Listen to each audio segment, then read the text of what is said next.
Let's go live. We're hearing from Victoria Police about that crash at the Daylesford pub that killed 5 people. At tables, enjoying themselves, enjoying what is essentially a long weekend. The vehicle collided with those tables and those people, and unfortunately 4 people were killed at the scene. 1 person later died in hospital. We have 5 people who are injured in hospital. I'll step through the details of each of those shortly.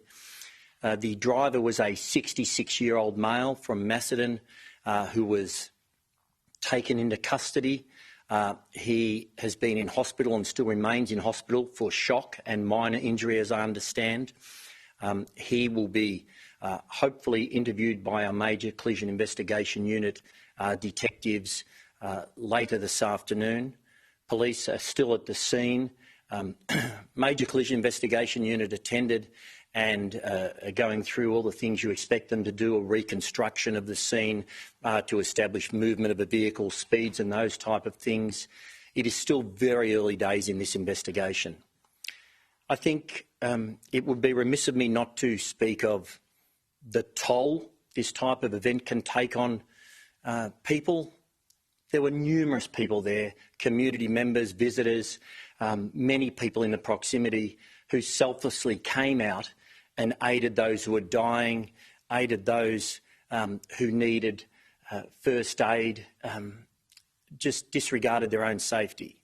To the police, my police officers who turned up, to the fire members, Ambulance Victoria, SES, all of the emergency responders. We train them to attend these scenes. They attend these scenes regularly. But to go to an incident like this that was so confronting, so chaotic and so distressing, you can't train someone for that. I've spoken to the head of our road policing area today who was at the scene, and he described it as one of the worst and most confronting that he had ever been to, and he's been to many. The way those members conducted themselves was police officers and the other emergency responders was absolutely amazing, totally professional, but it comes at a cost as well. They will take that scene with them for many, many years. Some may never lose that scene. It may haunt them forever. So it's important I raise that so that the public is aware of the toll it takes on police and emergency responders. We'll put supports around them, psychological support, peer support, our employee assistance program, a range of things, and importantly, leaders from Victoria Police will support them. As I said, it's one of the most confronting scenes, I've been told, that experienced officers have been to. In terms of the male, as I said, the 66-year-old who was driving the car, he was breath tested and there was no alcohol in his system. He will have had bloods taken out of him at hospital. That will be analysed in due course.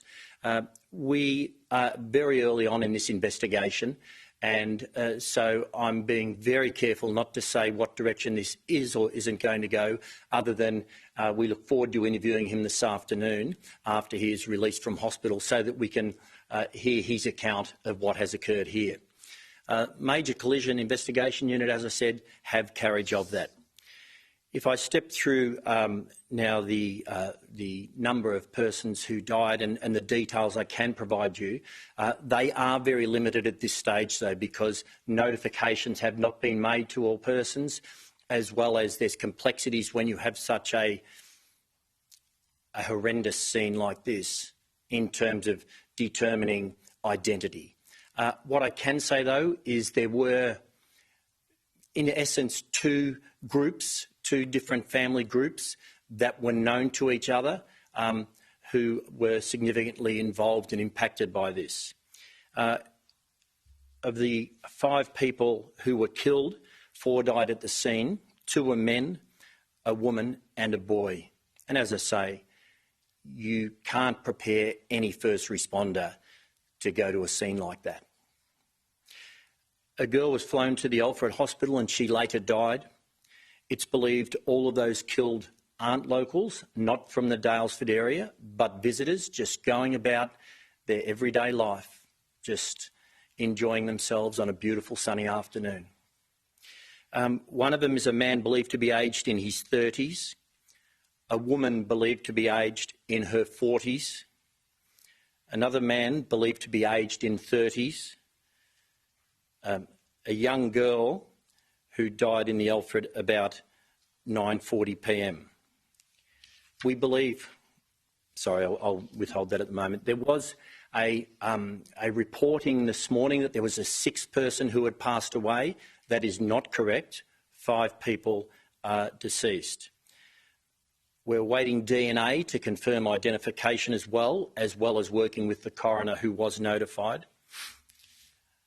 Of the 5 others who were taken to hospital with a range of injuries, the detail that I can give you at this stage about that is one was a young boy, possibly aged 6, flown to the Royal Children's Hospital in now a stable condition. That was a critical condition, but it's now stable, with broken legs and internal injuries.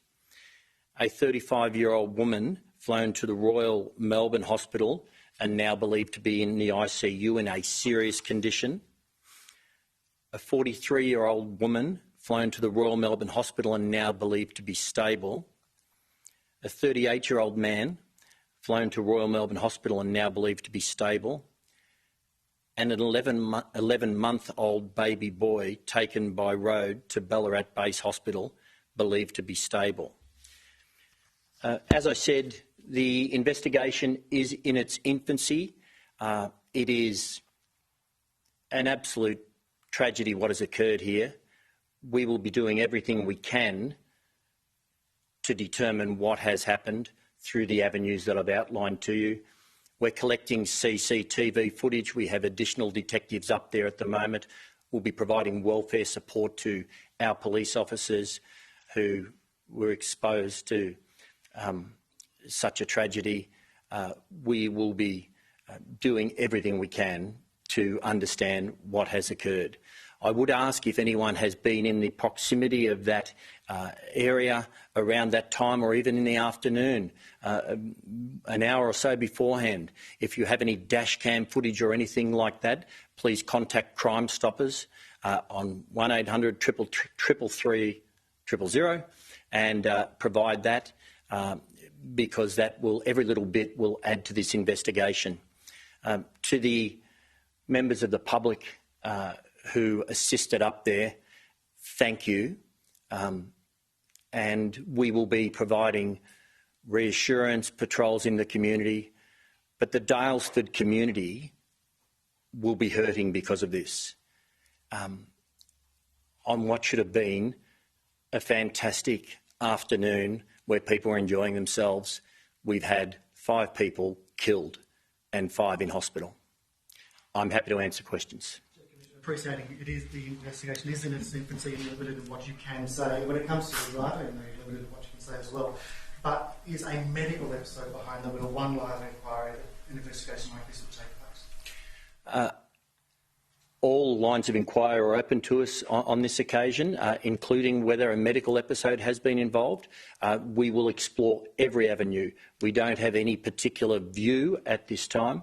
As I say, when we can get access to him. I will say the driver is not a person who's known to us through national security interests. He is not a person who has prior convictions other than some traffic offending, as in speeding tickets. Was speed a factor in this? I mean, I would get investigations to report, but was speed a factor in this instance? I can't say whether speed is a factor or not. Obviously, there's been contact, significant contact from a vehicle that's caused a lot of trauma, death and damage.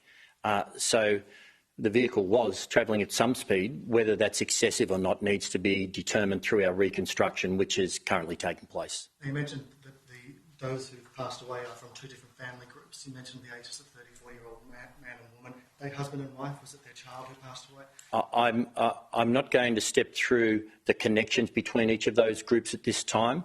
I would like to provide, and we are providing as much information as we can, but the reality is because notifications haven't been made and also difficulties in identification, I'm just not able to do that at this stage. Can't tell us what suburbs the families were from? No, I won't be at this moment. We will provide that information as soon as we're able to. We have heard reports of people banging on the police door, and I know that there was a message that went out this morning on behalf of Victoria Police saying that 2 police officers responded right away. However, we're hearing in town that, people were, banging on the police door trying to get help. Was the station manned at the time? That's totally incorrect. Okay. The station was staffed. 2 police officers heard the collision and, as I understand, ran to the scene. It's a matter of a couple of 100 metres or similar, and they were some of the first officers on the scene. And they did exactly what they're trained to do, and we're very proud. Did the driver have any conditions on his licence at the time of the crash? For medical conditions or the like? There's nothing restricting. There was no condition on his licence restricting him driving. I think from recollection, there was a condition should he, if he was going to be seeking an additional type of licence for a high-level licence, that he may be required to have a medical report for some reason, but nothing restricting or no conditions on his current licence. He held a full licence. Chief Commissioner, it is an unusual configuration, that particular intersection. Anyone who's been to Daylesford will, I guess, acknowledge that to some degree. I mean, we can't have bollards everywhere, but might something like a bollard have prevented an accident like this? Oh, anything's possible. I mean, what we will see that as part of the investigation into this, there'll be a 2-tiered investigation. One is our initial investigation to establish whether there's been any criminal offences being committed, and the other investigation will be the coronial brief on behalf of the coroner, who was notified last night. And obviously coming within the scope of that investigation will be whether there's any reforms needed or anything in respect to proximity of tables to roadways and all those sort of things. That may be something the coroner turns their mind to. We'll certainly, whenever we do these investigations, they're issues that we look at and provide advice on. Just going back to speed, I know that Superintendent John Fitzpatrick also said he doesn't believe that the speed was excessive. Do we have a number? Do we know exactly how fast the driver was going? I'm not sure that Superintendent Fitzpatrick has that view. At this stage, we do not know what the speed was and whether it was excessive. That is an open avenue and area of exploration for us, and we still don't know what it is. The speed limit there is 40 k's, is that right? I'm not familiar with what the speed limit is there. I think it is around 40 kilometres because of the built-up area. Chief Commissioner, just back to those victims, sorry, I know you said you couldn't say a suburb. Do you know whether they're from Victoria, not interstate or international? Yes, they're Victorians, as I understand. Have you been in contact with some of those first respondents? Or the, I spoke with Superintendent Fitzpatrick this morning, who attended the scene. And I think I mentioned this before, but if I didn't, he described it as one of the most confronting scenes he has ever been to in his career. And we have one of our deputy commissioners is going up there to see the members, and I hope to get up there in the next couple of days. We'll be wrapping those supports around them. We'll be doing everything we can, because you just can't measure the impact this will have on not just police, but all of the other emergency responders and all those members of the public who are there. Many people will now be questioning the fragility of life and how it can be over so simply. Chief Commissioner, we are a nation of many people. Some of the next of kin you're trying to reach overseas or only in Australia? No, I'm not familiar with the extent of where the next of kin contact is. I can just say at this stage we still need to be stepping through that process. Do you have any information as to how long it took ambulance to arrive at the scene? No. Okay. Thank you.